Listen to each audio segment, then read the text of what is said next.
En el funeral de mi hija, su amante llevaba puesta su pulsera y susurró: «He ganado». No dije nada, pero cuando el abogado leyó el testamento de mi hija, todos supieron lo que ella había dejado como prueba. Se inclinó lo suficientemente cerca como para que yo pudiera oler su perfume por encima de los claveles de la funeraria, y me susurró 2 palabras al oído como un secreto que había estado guardando durante meses. «He ganado». Sostuve a mi nieta de 4 años más fuerte contra mi pecho y miré fijamente hacia el ataúd, porque si giraba la cabeza, aunque fuera un centímetro, tenía miedo de exactamente lo que mi rostro haría. Mi hija se llamaba Claire. Tenía 32 años. El departamento del alguacil del condado de Somerset lo llamó un accidente de un solo vehículo en un camino mojado, una frase tan clínica y tan definitiva que cabía en una sola línea de un reporte policial, como si 32 años de la vida de una persona pudieran reducirse a condiciones climáticas y una marca de derrape. Soy Margaret Hale, tengo 68 años. Durante los últimos 14 años, quienes me conocían, aunque fuera un poco, me conocían como una bibliotecaria infantil, jubilada, que pasaba las tardes haciendo crucigramas y llevando a su nieta a clases de baile. Lo que casi nadie en ese funeral recordaba, lo que el esposo de Claire, Daniel Foss, aparentemente había olvidado por completo, era que antes de acomodar un solo libro ilustrado en un estante, pasé 22 años como contadora forense certificada, rastreando dinero a través de empresas fantasma y registros contables falsificados para la Fiscalía del Condado de Cook. Daniel pensó que ese día había enterrado a la suegra afligida de un viudo. Lo que en realidad había hecho era entregarle un motivo a una contadora forense y 3 días para descubrir exactamente dónde no cuadraban los números. Claire y Daniel llevaban 6 años casados. Él manejaba un estudio de fotografía en un espacio de bodega convertido en el centro, del tipo de negocio que se veía impresionante en un feed de Instagram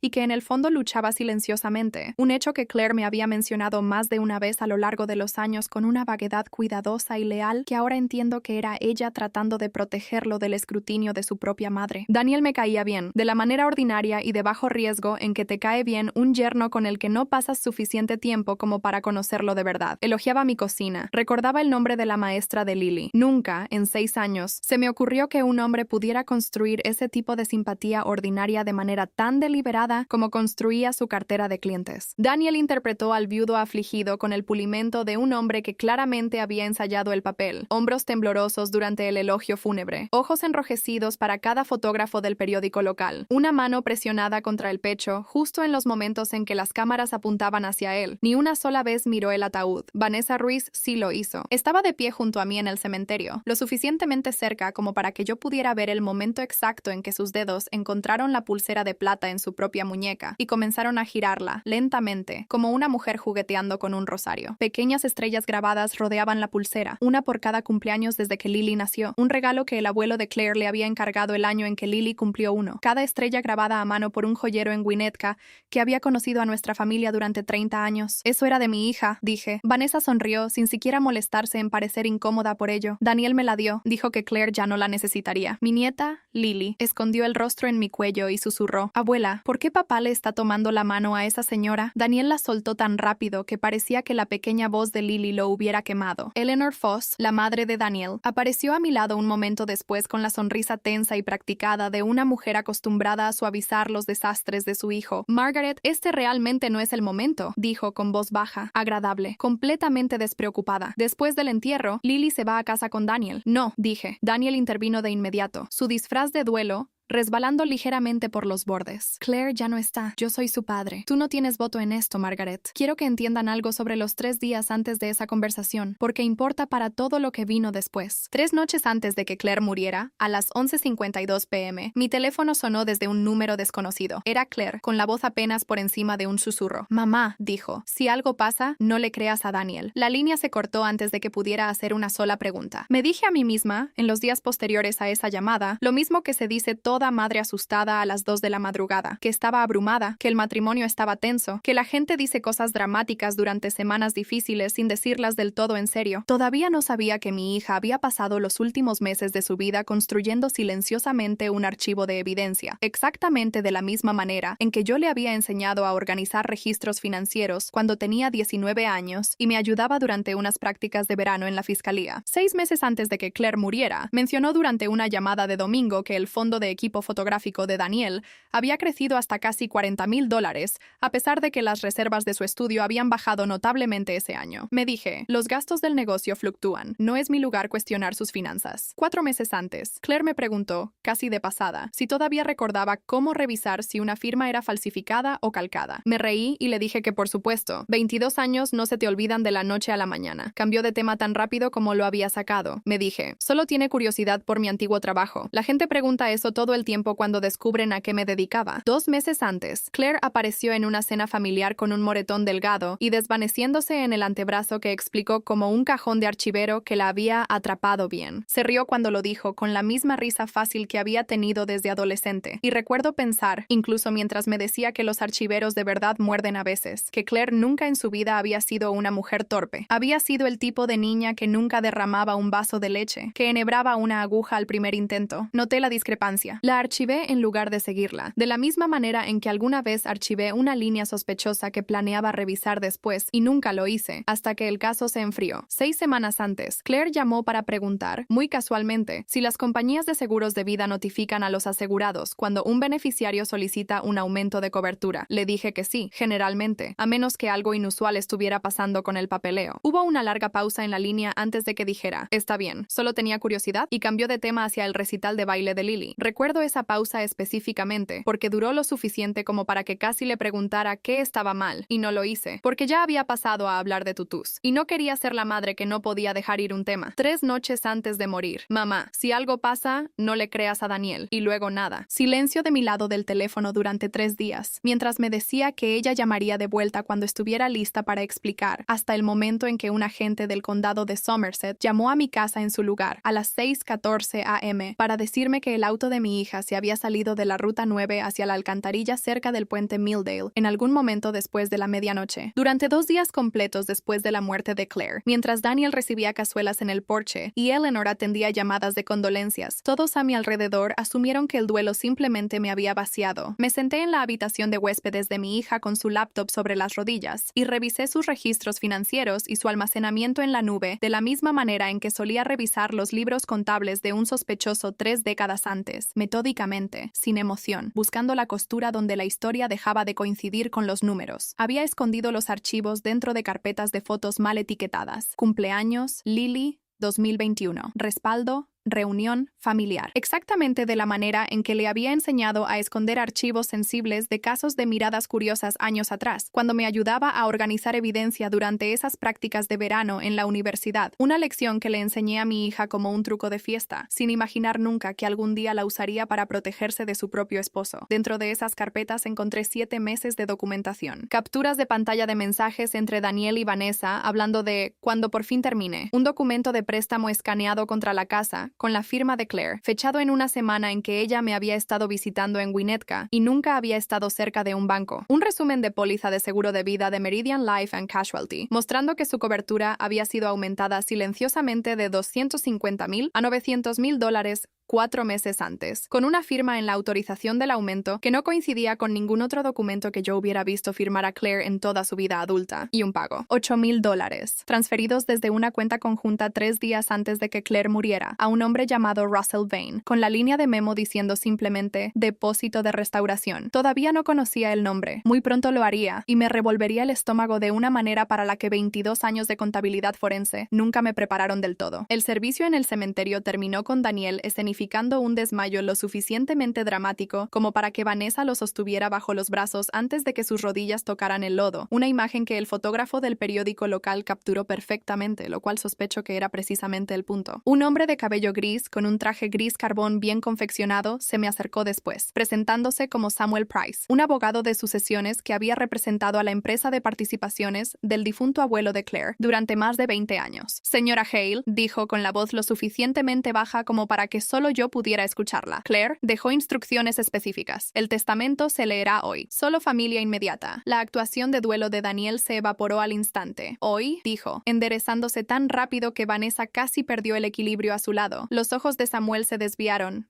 brevemente, deliberadamente, hacia la pulsera en la muñeca de Vanessa. Sí, dijo, especialmente hoy. Nos reunimos 40 minutos después en la biblioteca privada de la funeraria, estanterías de madera oscura y un olor a papel viejo que me recordó, incómodamente, a la sala de registros de la fiscalía en la que pasé 2 décadas de mi vida laboral. Daniel se sentó junto a Vanessa sin un ápice de vergüenza, como si la ausencia de Claire en la habitación ya hubiera sido completamente absorbida por su nuevo arreglo. Samuel colocó un sobre sellado, una memoria USB y una pequeña llave negra sobre la mesa de lectura entre nosotros. Esto es un poco teatral, ¿no?, dijo Daniel, un toque de impaciencia cortando lo que quedaba de su voz de viudo afligido. Claire era dueña de la mitad de una casa y un estudio de fotografía fracasado. No veo que requiere una lectura formal. Ella era dueña de considerablemente más de lo que tú sabías, dijo Samuel. Leyó el testamento en voz alta. El estudio de fotografía de Claire, sus ahorros personales, un pago de seguro de vida y una pequeña empresa de administración de propiedades que su abuelo había construido silenciosamente décadas antes y que le dejó, al morir, enteramente a Claire. Todo, cada activo, dejado en fideicomiso para Lily, para ser administrado hasta que cumpliera 25 años. Daniel se inclinó hacia adelante, con la mandíbula tensa. Como su padre, yo controlo ese fideicomiso. No, dijo Samuel. Claire nombró a Margaret única fideicomisaria y tutora temporal, pendiente de la resolución de una investigación activa. Eleanor se levantó de golpe de su silla. Eso es absurdo. Él es su padre. Es completamente legal, dijo Samuel, sin inmutarse, pendiente de una investigación sobre las circunstancias de la muerte de Claire y una revisión separada sobre la idoneidad de Daniel como padre custodio. Los dedos de Vanessa, todavía girando la pulsera, se quedaron repentinamente quietos. ¿Qué investigación? Samuel levantó la memoria USB entre 2 dedos, la que la propia Claire solicitó, 6 semanas antes de morir. Daniel extendió la mano por encima de la mesa para tomarla. Le sujeté la muñeca antes de que sus dedos se cerraran alrededor de ella, con un agarre más fuerte del que creo que ninguno de los dos esperaba de una bibliotecaria jubilada de 68 años. Siéntate, dije. Se sentó. Samuel lo expuso metódicamente, de la misma manera en que alguna vez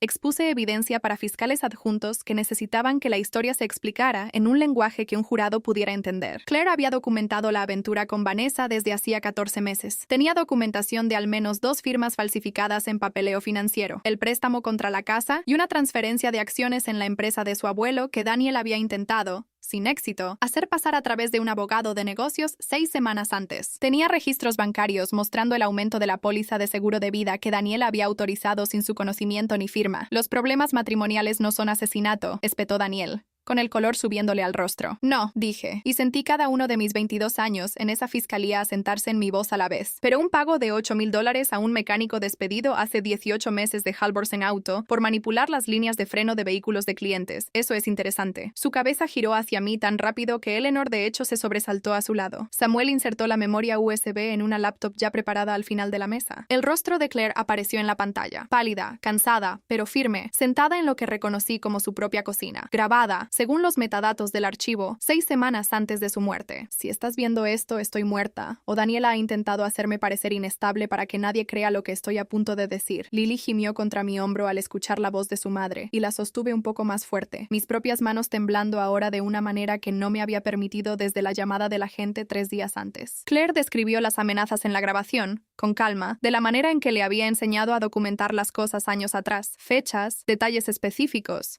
sin adornos, Daniel amenazando con quitarle a Lily si pedía el divorcio, presión para ceder las acciones de la empresa de su abuelo por motivos fiscales. Una conversación que había escuchado sobre hacer que un accidente pareciera creíble en una noche mojada. Luego el metraje cambió. Una cámara oculta, colocada en la esquina del garaje de Daniel, con marca de tiempo la noche anterior a la muerte de Claire. Vanessa entró al encuadre cargando una bolsa de herramientas de lona. Daniel la siguió un momento después, mirando una vez hacia la puerta antes de hablar. Después de mañana, dijo en la grabación, con voz baja pero perfectamente clara, la casa, la empresa y Lily serán nuestras. ¿Y la pulsera?, preguntó la voz de Vanessa, fuera de cámara. Toma lo que quieras. El metraje mostraba a Vanessa, horas después según la marca de tiempo superpuesta, de pie junto al Honda Accord estacionado de Claire con el capó levantado, la bolsa de herramientas abierta sobre el concreto a su lado. Vanessa, sentada a 1 metro de mí en esa mesa de lectura, se puso del color del papel viejo y se levantó tan rápido que su silla rechinó fuerte contra el piso. Debería irme. Deja la pulsera puesta, dije. Alguien va a querer fotografías de exactamente dónde está. Hubo un solo golpe en la puerta de la biblioteca menos de 2 minutos después, obra de Samuel, como supe después, arreglado en el momento en que confirmó que la lectura sucedería esa misma tarde, exactamente como Claire le había indicado que lo arreglara, meses antes, por si las cosas salían como ella temía. La abrió para revelar a la detective Rosalind Kim, una veterana de 19 años de la Unidad de Crímenes Mayores del Departamento del Alguacil del Condado de Somerset, junto a su compañero, el detective Marcus Ojeda, y una oficial de protección infantil llamada Denise Whitfield, de los servicios familiares del condado, cuya presencia claramente había sido coordinada de antemano para asegurar que la transición de custodia de Lily a mi cuidado sucediera sin demora ni confusión. Departamento del Alguacil del Condado de Somerset, dijo la detective Kim, con la placa ya en la mano. Tenemos algunas preguntas para el señor Foss y la señorita Ruiz respecto a la muerte de Claire Foss. Daniel me miró fijamente a través de la mesa. Lo último de su máscara de viudo afligido finalmente, completamente desaparecida. Se equivocaron de mujer, dije. Claire reunió la verdad ella misma. Todo lo que hice fue saber dónde buscarla. Solo seguí los números, dijo él, más callado ahora, casi para sí mismo, como si la frase estuviera destinada a ser una excusa en lugar de una confesión. Tampoco era gran cosa como excusa, de cualquier manera. La detective Kim les leyó sus derechos en la puerta de esa biblioteca silenciosa y llena de libros, y me senté ahí sosteniendo a mi nieta, viendo un matrimonio y una investigación de asesinato colapsar en la misma tarde, sin sentir nada parecido al triunfo. Solo un alivio hueco y agotado de que el acto final de mi hija en esta tierra hubiera sido asegurarse absolutamente de que alguien le creyera. El detective Ojeda me preguntó, en voz baja, una vez que la habitación se había vaciado en su mayoría, si estaría dispuesta a dar una declaración formal respecto a los registros financieros que había localizado, junto con los dispositivos originales en los que habían sido almacenados, para establecer una cadena de custodia limpia antes de que los archivos fueran ingresados como evidencia. Le dije que sí, sin dudarlo. Había pasado 22 años explicándole a jurados exactamente por qué esa frase importaba, y no iba a dejar que se me escapara un solo detalle porque el duelo me hubiera vuelto descuidada. Señora Hale, dijo cerrando su libreta, para que conste, en 19 años en este trabajo, no creo haber visto a un familiar construir un rastro de evidencia más limpio que el que su hija dejó atrás. Ella sabía exactamente lo que estaba haciendo. Lo aprendió de mí, dije, solo que nunca imaginé que estaría agradecida por esa lección en particular. La Fiscalía del Condado de Somerset, trabajando a partir de la grabación de Claire, las firmas falsificadas, los registros financieros y la propia declaración del mecánico, una vez que los detectives lo localizaron 3 semanas después, presentó cargos contra Daniel y Vanessa. Conspiración para cometer asesinato, manipulación de un vehículo motorizado y, solo para Daniel, falsificación relacionada con los documentos del préstamo y el aumento de la póliza de seguro. Russell Bain, el mecánico, aceptó un acuerdo de culpabilidad a cambio de un testimonio detallando exactamente qué le habían pagado por alterar en la línea de frenos de Claire. Un detalle que no repetiré aquí, porque algunos detalles no necesitan repetirse para dejar clara la idea. Pasé 11 meses en audiencias previas al juicio como fideicomisaria de la propiedad de Claire, trabajando junto a Samuel y eventualmente una mecánica forense llamada la doctora Elaine Torres, una especialista en reconstrucción de accidentes del Laboratorio Criminalístico Estatal que confirmó, independientemente del testimonio de Russell Bain, que el patrón de falla de frenos en el Honda Accord de Claire era inconsistente con el desgaste normal y completamente consistente con una manipulación deliberada. El empleador de Daniel, una firma de publicidad de tamaño mediano donde trabajaba en manejo de cuentas, lo despidió dentro de una semana de que su arresto se hiciera público. Eleanor dejó de devolver mis llamadas alrededor del 6º mes, aunque eventualmente envió una sola carta, disculpándose por el comentario que había hecho en el funeral sobre que Lily se fuera a casa con Daniel ese día. Una disculpa que leí una vez y guardé, sin perdonarla ni olvidarla, simplemente archivándola, de la manera en que alguna vez archivé evidencia, como un hecho que valía la pena mantener en registro. El abogado de Vanessa intentó, en un momento dado, argumentar que ella no había sabido el alcance completo de en qué estaba participando, que había creído la versión de Daniel sobre un matrimonio en dificultades en lugar de una muerte planeada. La prueba 14 de la fiscalía, el metraje del garaje, con marca de tiempo, inequívoco, desmontó rápidamente ese argumento frente al jurado. Daniel fue condenado 14 meses después por conspiración para cometer asesinato y múltiples cargos de falsificación. Vanessa fue condenada como co-conspiradora bajo un cargo reducido después de que su abogado negociara un acuerdo a cambio de su propio testimonio contra Daniel respecto al fraude de la póliza de seguro. Asistía a un procedimiento separado de corte familiar durante esos mismos 14 meses, enfocado únicamente en la tutela permanente de Lily. Samuel representó la sucesión, una tutora juzgadora ad litem designada por la corte llamada Rebecca Song, una abogada con 11 años de experiencia representando específicamente los intereses de niños en asuntos de custodia relacionados con procesos penales, pasó 3 tardes separadas entrevistándome a mí, entrevistando a la maestra de preescolar de Lily y revisando todo el expediente probatorio antes de presentar su recomendación al juez de la corte familiar. Su informe fue exhaustivo de una manera que tanto me reconfortó como me inquietó. Exhaustivo de la misma manera en que los propios archivos ocultos de Claire habían sido exhaustivos, como si todo el sistema, una vez que finalmente se involucró, se moviera con exactamente el tipo de precisión cuidadosa que mi hija había pasado sus últimos meses,